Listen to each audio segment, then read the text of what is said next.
Hello everyone, कैसे हैं आप सभी। आई होप आप सभी अच्छे होंगे। और इससे पहले वाली वीडियो आपने देखा होगा जिसमें हम प्रीवियस ईयर क्वेश्चंस सॉल्व कर रहे हैं। तो क्लास 11th हमने चूज़ किया है क्योंकि हमारे एग्ज़ाम के हिसाब से 11th 12th ही इम्पोर्टेंट है हमारे लिए। तो फर्स्ट चैप्टर तो हमारा कंप्लीट हो गया, जीव जगत। उसके MCQs हमने कर लिए जो प्रीवियस ईयर में आए हुए थे। बाकी जो आज सेकेंड चैप्टर है जीव जगत का वर्गीकरण, उसके हम प्रीवियस ईयर क्वेश्चंस कर रहे हैं जो कि अभी ये नीट 2019 में आया है। तो और भी सेशन जो और सन में आए हुए हैं तो हम सारे कंप्लीट कर रहे हैं उनको धीरे धीरे। तो देखिए, पहला है कि गलत कथन आपने चुनना है। फर्स्ट ऑप्शन देखिए, यीस्ट के लंबे धागे नुमा कवक तंतु वाली तंतुमयी काय होती है। दूसरा है, मॉरल और ट्रफलर खाने योग्य होते हैं। फिर है, क्लेविसेप्स बहुत से एल्केलॉइड और LSD का स्रोत है। फिर कोनेडिया बहिर्जात रूप में उत्पन्न होते हैं और एस्को बीजाणु अंतर्जातीय रूप में उत्पन्न होते हैं। तो क्वेश्चन के हिसाब से देखना है हमें कि गलत जवाब कौन सा है। तो गलत जवाब है हमारा पहला ऑप्शन, ईस्ट के लंबे धागे नुमा कवक तंतु वाली तंतुमयी काय होती है। इसमें थोड़ा सा ये देख लेते हैं इसका सॉल्यूशन। ईस्ट एक कोशिकीय कवक जाल माइसीलियम रहित एस्कोमाइसिटीज वर्ग का कवक है। नेक्स्ट क्वेश्चन है क्वेश्चन नंबर सेकेंड। कॉलम पहले को आपने कॉलम सेकेंड के साथ मैच करना है। तो पहला है देखिए, मृतजीवी। तो मृतजीवी क्या होते हैं? जो मृत जैव पदार्थों का अपघटन करते हैं। और फिर उसके बाद परजीवी। परजीवी यानी क्या करेंगे? जीवित पादपों अथवा जंतुओं पर रहने वाला। यानी हमारा जो ऑप्शन थर्ड, ये मैच करने के लिए पहला का थर्ड और दूसरे का पहले का सेकंड, दूसरे का थर्ड और लाइकेन। तो लाइकेन क्या होता है? शैवाल और कवकों का सहजीवी संबंध होता है। और लास्ट में है कवक मूल यानी माइकोराइजा। तो माइकोराइजा क्या होता है? पादप जड़ों के साथ कवकों का सहजीवी संबंध होता है। तो देखते हैं पहले का दूसरा, दूसरे का तीसरा कहाँ पर होगा। तो पहले में ही देखिए, पहले का दूसरा, दूसरे का तीसरा और लाइकेन, ये है सी का चौथा और डी का फर्स्ट। तो हमारा फर्स्ट ऑप्शन सही है, बाकी इसमें कोई और सोल्यूशन नहीं दिया है। नेक्स्ट क्वेश्चन देखते हैं। निम्नलिखित में से कौन सा कथन गलत है? तो गलत कथन आपने चुनना है। प्रियोनों में अनियमित मुड़ी हुई प्रोटीनें होती हैं और वायरॉइड में प्रोटीन आवरण का अभाव होता है। विषाणु अनिवार्य रूप से परजीवी होते हैं और विषाणु में संक्रमण जो संक्रामक संगठन होता है, प्रोटीन आवरण होता है। तो इसमें इसका राइट आंसर है आपका क्वेश्चन के हिसाब से जो गलत क्वेश्चन है वह है विषाणु में संक्रामक संगठक प्रोटीन आवरण होता है। तो ऑप्शन डी इसमें रॉन्ग है।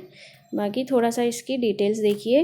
विषाणु में संक्रामक संगठन आनुवांशिक पदार्थ होता है जो RNA अथवा DNA का हो सकता है। नेक्स्ट क्वेश्चन है, निम्नलिखित में से कौन सा एक पूर्व केंद्रीय नहीं है? तो आपको ये पता होना चाहिए पूर्व केंद्रीय नहीं है। और आजकल क्वेश्चन येस और नो में ज़्यादा आते हैं, तो आपको ये चीज़ ध्यान रखना पड़ेगा। डायरेक्ट ऑप्शन करते हैं। जो सैकेरोमाइसीज है यानी ईस्ट एक कोशिकीय यूकैरियोटिक कवक है। जो प्रोकैरियोटिक में बैक्टीरिया, बैक्टीरियम, ये आपने देखा होगा TB में। फिर उसके बाद साइनोबैक्टीरिया, नास्टॉक और ऑसिलेटोरिया, माइकोप्लाज्मा और आर्कीबैक्टीरिया। तो पहला जो फोर्थ क्वेश्चन है हमारा, इसका सी ऑप्शन राइट है। नेक्स्ट क्वेश्चन देखते हैं। गलत कथन को चुनना है। तो इसमें भी हमारा क्या है? गलत कथन को चुनना है। ये 2018 में आया हुआ क्वेश्चन है। तो स्पोरोजोनों में पादाप चलने और खाद्य ग्रहण करने की संरचनाएं होती है। तो ये पहला ऑप्शन ही हमारा क्या हो गया? गलत हो गया। बाकी छत्रकों का संबंध बेसिडियोमाइसिटीज से है। कवक और पादप जगत के सदस्यों में कोशिका भित्ति उपस्थित होती है और मोनेरा को छोड़कर सभी जीव जगतों में कोशिका सूत्रकणिका एवं शक्तिग्रह है। तो ये इसका राइट है। बाकी जो फर्स्ट है इसके थोड़े से नोट्स देख लीजिए। अमीबीय प्रोटोजोआ में गमन अंग कूटपाद होता है, उदाहरण अमीबा। कशाबी प्रोटोजोआ में गमन के लिए कशाब पाया जाता है, एग्जाम्पल इसका ट्रिपेनोसोमा है। स्पोरोजोआ में गमन के लिए पक्षमाप, कशाब और कूटपाद आदि अंग अनुपस्थित होते हैं, जैसे एग्जाम्पल है प्लाज्मोडियम। पक्षमापी प्रोटोजोआ में गमन अंग पक्षमाप होते हैं, एग्जाम्पल के लिए इसका पैरामीशियम। तो एक ही क्वेश्चन में आपको देखिए बहुत सारे क्वेश्चन का सॉल्यूशन मिल जा रहा है। नेक्स्ट क्वेश्चन है, निम्नलिखित में से किसमें केंद्रक संलयन तथा अर्धसूत्री विभाजन के पश्चात बीजाणु बहिर्जात रूप में उत्पन्न होते हैं? तो एगेरिकस है। हाँ, तो यही ऑप्शन आपका राइट है, एगेरिकस ही इस क्वेश्चन के हिसाब से सही आंसर है। बाकी अल्टरनेरिया, न्यूरोस्पोरा और सेकेरोमाइसिस ये रॉन्ग है। जो एगेरिकस है बेसिडियोमाइसिटीज़ का सदस्य है। बेसिडियम में सामान्यतः 4 मायो बीजाणु अथवा बेसिडियम बीजाणु बेसिडियम पर बहिर्जातीय उत्पन्न होते हैं। न्यूरोस्पोरा यानी एस्कोमाइसिटीज़ का सदस्य है। इसमें क्या है, एक एस्कस बीजाणु का निर्माण होता है। अंतर्जातीय फलनकाय यानी फ्रूटिंग बॉडी एस्कस में होता है। बाकी ये आप वीडियो पॉज करके पढ़ लीजिएगा, इम्पोर्टेंट है सारे। नेक्स्ट क्वेश्चन है, किसमें प्रकाश संश्लेषण ऑक्सीजन नहीं निकलता? तो किसमें नहीं निकलता? साइकस में, नॉस्टॉक में और ग्रीन सल्फर बैक्टीरिया या कैरा में। तो जो सी ऑप्शन है हमारा ग्रीन सल्फर बैक्टीरिया, ये इसका राइट आंसर है, उसमें नहीं निकलता। हरे गंधक जीवाणु में जल को इलेक्ट्रॉन दाता के रूप में प्रयोग करने की क्षमता नहीं होती है अथवा ये जल को ऑक्सीकृत नहीं करते हैं, बल्कि सल्फाइड का प्रयोग प्रकाश संश्लेषण क्रिया में करते हैं और इसलिए प्रकाश संश्लेषण में ऑक्सीजन का निर्माण नहीं करते हैं। नेक्स्ट क्वेश्चन है, निम्नलिखित में से कौन से जीव महासागरों में मुख्य उत्पादक के रूप में जाने जाते हैं? तो महासागर में यानी डाइटम्स। डाइटम्स का क्या है, ये मोतियों के नाम से भी जाना जाता है, सफ़ेद मोती। तो इम्पोर्टेंट क्वेश्चन है, महासागर में ही ये पाए जाएंगे आपको। समुद्र में पाद प्लवकों का सबसे सामान्य सदस्य डाइटम। इसमें क्लोरोफिल वर्णक पाया जाता है जो प्रकाश संश्लेषण में सहायक होता है और जलीय खाद्य श्रृंखला व समुद्री पारिस्थितिक तंत्र इन पर निर्भर होता है क्योंकि ये प्राथमिक उत्पादक होते हैं और ये समुद्र के मुख्य उत्पादक कहलाते हैं। नेक्स्ट क्वेश्चन है, सीलिएट्स अन्य सभी प्रोटोजोन से किस प्रकार भिन्न है? तो किस प्रकार भिन्न है, डायरेक्ट आंसर देखिए आप, ये गमन के लिए कशाभिका का प्रयोग करते हैं। बाकी सेम है इसमें जो, हाँ इसमें ये है ऑप्शन डी इसका राइट है। इसमें 2 प्रकार के केंद्रक होते हैं। तो पक्षमाभी प्रोटोजोआ दूसरे प्रोटोजोआ से अलग होते हैं और इनके पास 2 केंद्रकीय केंद्रक व लघु केंद्रक होता है। केंद्रक द्विरूपता यानी पैरामीशियम का दीर्घ केंद्रक उपापचयी क्रियाओं के साथ ही वृद्धि पर भी नियंत्रण रखते हैं और लघु केंद्रक प्रजनन संबंधी होते हैं। तो इसका ऑप्शन डी राइट है। नेक्स्ट क्वेश्चन देखिए, निम्नलिखित में से कौन चरम लवणीय दशाओं में पाए जाते हैं? तो कौन पाए जाते हैं? आग बैक्टीरिया पाए जाते हैं। बाकी इनको आप पढ़ लेना। फिर नेक्स्ट क्वेश्चन है, वायरॉइड विषाणु से भिन्न है क्यों? क्योंकि प्रोटीन आवरण के साथ डीएनए अणु होते हैं, बिना प्रोटीन आवरण के डीएनए अणु होते हैं, प्रोटीन आवरण के साथ आरएनए अणु और बिना प्रोटीन आवरण के आरएनए अणु होते हैं। तो इसका राइट ऑप्शन है डी। जो वायरॉइड स्वतंत्र आरएनए कण होते हैं जो प्रोटीन आवरण यानी कोट रहित होते हैं, ये संक्रामक होते हैं और वायरस से छोटे होते हैं।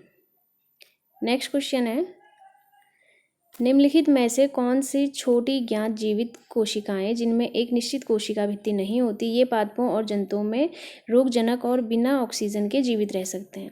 तो ये सबसे सूक्ष्म बोला है तो क्या हो गया, माइकोप्लाज्मा इसका राइट आंसर है। बाकी उसके बारे में आप यहाँ से पढ़ सकते हैं। नेक्स्ट क्वेश्चन है, निम्नलिखित में कौन सा अवयव बैक्टीरिया कोशिका के चिपकने की विशिष्टता प्रदान करता है? तो कौन सा करता है, देखिए ऑप्शन डायरेक्ट कर लेते हैं। ग्लाइकोकैलिक्स जो इसका राइट आंसर है, ग्लाइकोकैलिक्स। बाकी ये आप लोग पढ़ लेना। नेक्स्ट क्वेश्चन है, जीवाणुओं में डीएनए प्रतिकृतियन होता है, कैसे होता है? विखंडन से होता है। नेक्स्ट क्वेश्चन है, कवकों के लिए निम्नलिखित में से कौन सा कथन गलत है? तो कौन सा कथन गलत है, डायरेक्ट आंसर करते हैं। जो डी ऑप्शन है, सभी कवकों में शुद्ध सेलुलोज वाली कोशिका भित्ति होती है, तो ये गलत है। बाकी ये विषमपोषी होते हैं, एक कोशिकीय और बहुकोशिकीय दोनों प्रकार के होते हैं और समकेंद्रकीय होते हैं, ये तो आपको पता होगा, डायरेक्ट कर सकते हो। नेक्स्ट क्वेश्चन है, मिथेनोजन किससे संबंधित है? तो जो आग जीवाणु है, आग बैक्टीरिया, उसी से संबंधित है। नेक्स्ट क्वेश्चन है, गलत कथन चुनिए। महासागरों में डाइटम प्रमुख उत्पादक हैं। डाइटम सूक्ष्मदर्शीय होते हैं और जल में निश्चेष्ट तैरते हैं। डाइटम की भांतियाँ आसानी से ध्वंस होती है और डाइटमी मृतिका का निर्माण डाइटमों की कोशिका भित्तियों से होता है।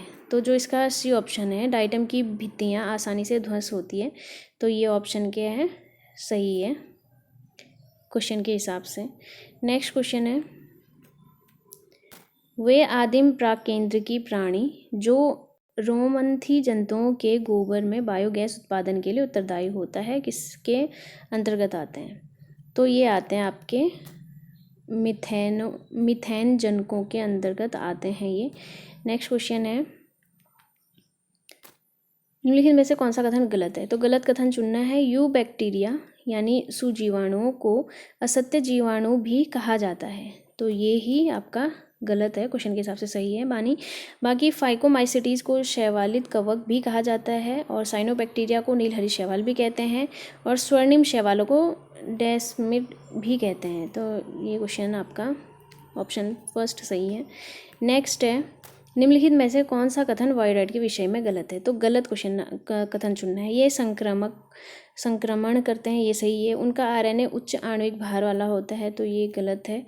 उनमें प्रोटीन आवरण का अभाव होता है, ये विषाणुओं से अपेक्षाकृत छोटे होते हैं, तो ये सही है। इसका ऑप्शन बी ही राइट है क्वेश्चन के हिसाब से। नेक्स्ट क्वेश्चन है, अधिकतर कवकों में कोशिका भित्ति एक प्रमुख अवयव कौन सा है? तो कौन सा है कोशिका भित्ति, क्या है? काइटिन की बनी होती है कवक में, बाकी इनको पढ़ लेना आप। नेक्स्ट है, क्राइसोफाइट, यूग्लिनॉइड, डाइनोफ्लैजिलेट और अवपंख फफूंदी किस जीव जगत में सम्मिलित हैं? तो किस जीव जगत में सम्मिलित हैं? प्रोटिस्टा में ही सम्मिलित हैं। बाकी इतना छोटा सा नोट है, पढ़ लेना, इंपॉर्टेंट होगा। फिर नेक्स्ट क्वेश्चन है, वह संरचना जो कुछ जीवाणुओं का चटज्ञन या पोषी ऊतक से संयोजी होने में सहायता करती है, क्या है? तो ये जो झालर है, ये इसके पोषी ऊतक से संयोजी होने में सहायता करती है। जो फ्रिम्बी या झालर कुछ जीवाणुओं में पाई जाती है, तो उसके बाद जो इसमें संयोजी होने में सहायता करती है, यही है। नेक्स्ट क्वेश्चन है, निम्नलिखित में से गलत कथन चुनना है। म्यूकर में द्विकशाभिक जल बीजाणु होते हैं, तो ये इसका रॉन्ग है, क्वेश्चन के हिसाब से राइट है। बाकी अगुणित भ्रूणपोष अनावृत बीजी पादपों का प्रतिरूपक लक्षण है। भूरे शैवालों में पर्णहरित ए और सी का फ्यूकोजेंथिन होते हैं। स्त्रीधानी ब्रायोफाइटा, टेडोफाइटा और अनावृत पादपों में पाई जाती है। तो जो ए ऑप्शन है वो म्यूकर में बीजाणु अचल होते हैं, तो म्यूकर में द्विकशाभिक जल बीजाणु होते हैं, इसमें क्वेश्चन ये है। नेक्स्ट क्वेश्चन है, गलत कथन को चुनना है आपने, तो डायरेक्ट आंसर देखते हैं इसका, डी वायरॉइड डी.जे. इवानोव्स्की द्वारा खोजे गए थे, तो ये गलत है। ये संक्रमणकारी आरएनए कण है जिसे टी.ओ. डाइनर 1971 द्वारा खोजा गया था। नेक्स्ट क्वेश्चन है, किसमें कोशिका भित्ति का अभाव होता है? तो जो माइक्रोप्लाज्मा होता है ये वैसे ही सूक्ष्म होता है, तो इसमें कोशिका भित्ति का अभाव रहता है। और नेक्स्ट क्वेश्चन 27, जीवों के किस समूह में कोशिका भित्ति दो पतली अतिव्यापित कवचों की बनी होती है जो एक साथ आसंजित होती है? तो इसका जो डी ऑप्शन है, क्राइसोफाइट, ये इसका राइट है, इसको आप पढ़ लेना। नेक्स्ट क्वेश्चन है, गलत कथन को इसमें भी चुनना है। न्यूरोस्पोरा को जैव रसायन आनुवांशिकी के अध्ययन में उपयोग किया जाता है। मोरल और ट्रेफस विषैले छत्रक हैं, तो ये अभी बताया था आपने, ये रॉन्ग है। यीस्ट एक कोशिकीय है और किण्वन में उपयोगी होती है। और जो पेनिसिलियम है बहुकोशिकीय है और प्रतिजैविक उत्पादन करता है। ये आप पॉज करके वीडियो को पढ़ सकते हैं। नेक्स्ट क्वेश्चन है, R.H. विटेकर द्वारा प्रस्तावित 5 जगत वर्गीकरण निम्नलिखित में से किस पर आधारित है? तो किस पर आधारित है ये? देखिए, जो ऑप्शन बी है हमारा, प्रजनन का ढंग से ये आधारित है। देखिए, कोशिका संरचना की जटिलता और शारीरिक संरचना या संरचनात्मक संगठन, पोषण की विधि, इकोलॉजिकल लाइफ स्टाइल और फाइलोजेनेटिक संबंध, तो ये चीज़ें हैं इसके अंदर, प्रजनन का ढंग। और आज का लास्ट क्वेश्चन है, कुंडलित आरएनए रज्जुक और पेटिकांशक निम्नलिखित में से कौन दर्शाता है? तो जो बी है, TMV, टोबैको मोज़ेक वायरस, तंबाकू मोज़ेक विषाणु, ये इसका राइट आंसर है। तो इसको आप पढ़ लेना वीडियो पॉज करके। तो आज के हमारे 30 क्वेश्चंस कंप्लीट हो चुके हैं सेकंड चैप्टर से, जीव जगत का वर्गीकरण। तो इसके नेक्स्ट क्वेश्चंस हम करेंगे नेक्स्ट वीडियो में।